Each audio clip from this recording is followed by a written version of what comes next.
birthday to me! That's right, it is the 15th of January, which also happens to be the birthday of yours truly. And to celebrate, and it being 2020, I'd like to review the animated movies of 2016. Now, why that year specifically?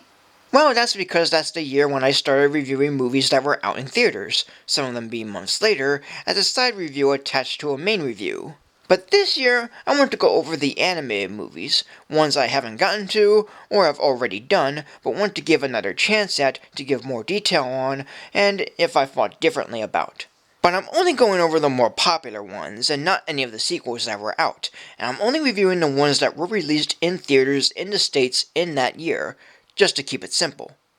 So, the first animated film I'll be reviewing of that year is also the first film to come out of that year in theaters. And unfortunately, it also happened to came out on January 15th. Yep, the same day when Martin Luther King Jr. was born in 1929, the same day when Wikipedia first launched in 2001, the same day when Chelsea Sully Sullenberger landed Flight 1549 on the Hudson River in 2009, and the same day when this cinematic disaster came out in 2016, which somehow got 2 direct-to-DVD sequels. And it is entitled Norm of the North. A polar bear named Norm is not a typical polar bear, as he doesn't hunt, can talk to humans, and can dance. But the trait of talking to humans came from his grandfather, and he considers it a gift, and Norm's ability to talk to humans and fascination with them has him listen to their music and get the ability to dance to it, in what he calls the Arctic Shake. But he flips from liking humans to hating humans when he, along with 3 lemmings and Socrates the seagull, find a house on the Arctic property, and that humans are moving in, and he tells everyone about it, but no one believes him. When a film crew arrive to shoot a commercial for the Arctic home, Norm and the lemmings sabotage it, with destroying the lighting and sinking the camera, causing the director to quit. Though one woman, named Vera, tries to make the commercial herself, and finds Norm chasing her, to which she uses as part of filming the commercial. She then shows the footage of Norm chasing her to Mr. Green, who runs Green's home and who Vera works for. And he gets an idea of using the Arctic to sell the Arctic, by hiring an actor who looks like Norm, and with approval from the Polar Council, and his approval ratings reaching 85%, he can sell his homes in the Arctic. So Norm, wanting to save the Arctic, gets in the house with 3 lemmings as is transported to New York City, where he is not only seen too many times as an actor dressed as a bear, but he gets hired as Green's spokesperson to support Green's home in the Arctic, when all Norm wants is to save his home. And all the while, Vera's daughter Olympia wants to go to a school for the gifted, as she's not just a smart girl, but, like Norm, supports in saving the Arctic. So, like everyone says, and I have to agree, it is bad. Pretty mediocre as I see, but it's like a bunch of nothing and even forgettable. Everything that this movie does, whether it follows the plot or not, tends to be lost and confused with what it's doing or where it's going.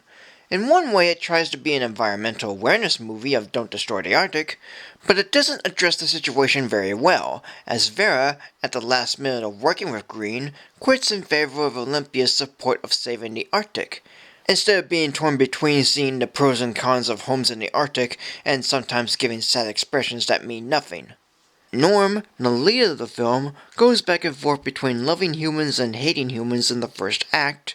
Mr. Green, the villain of the film, is too exaggerated in his movements that have no purpose in scenes that don't need it, and it stands out too much from everyone else in the film.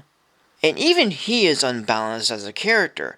At one point, he fires Norm before hiring him because he's too real of a bear, playing to the one joke in the film that every human thinks Norm is an actor in a bear costume, and they even think he acts and smells like a real bear, and nobody figures out that he really is a bear, and people think his full name is Norm of the North when it's just Norm. Yet Green knew Norm was a real bear, but he goes back and forth with this, even though he, out of nowhere and for no reason, captured Norm's grandfather, when all the animals of the Arctic think the grandfather went out on a quest or just disappeared. Speaking of the animals, they don't act like how normal animals would act. Some do like the seals and a few polar bears, but when tourists come to see the animals put on a big show, and the people buy it as being real. The lemmings dancing in suits, seals shot out of cannons, and orcas twerking. Even when Norm does his Arctic shake, the tourists don't see him acting as a real bear, yet the other animals aren't acting as real animals, so what's the deal here? And when the movie does its dramatic moments, they weren't given enough time to let it all sink in and have us feel sorry for the characters, even Norm. Especially when he didn't do anything to make it happen, which occurs a couple of times in this. And yeah, the song Shut Up and Dance is not going to be memorable for being in this film. It's just going to be memorable somewhere else. Yet it's also not a funny comedy, which is what it is. But there are occasions when I smiled a bit, but not too much. Like when there's a big choir happening, it's really coming from the lemmings, which got me the first time, but not the second time.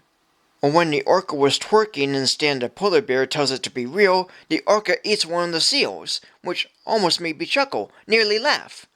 But they're nowhere near being highlights of the film, even if I only find them to be a little funny.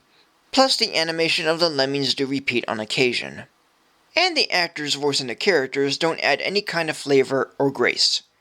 Rob Schneider voices Norm, Heather Graham voices Vera, Ken Jeong voices Mr. Green, Bill Nighy voices Socrates, Colm Meaney voices Grandfather, Loretta Devine voices Tamika, Michael McAtherton voices Lawrence, Maya Kay voices Olympia, Gabriel Iglesias voices Stan, Salone Jens voices Councilwoman Klubeck, Charlie Adler voices Forbear, and Kate Higgins voices Elizabeth. As a whole, this movie is kind of forgettable. The characters don't leave an impact, the story is confusing and at times backwards, and the animation is okay. Director Trevor Wall had made a movie that doesn't know what it's doing half the time. I can kinda see what it's trying to do, but it doesn't come through all the way, with jokes that don't get a laugh, yet only an occasional smile from me, dramatic moments that weren't given time to flesh out, and plot elements that make little or no sense, don't add anything to make it better, or has a lost sense of direction. But I can't say it's the worst film I've seen, yet it's definitely confusing, unbalanced, and pretty mediocre. So overall, it's basically nothing, and like I said, forgettable, and I'll likely forget about this film after all is said and done. And in the end, I am done.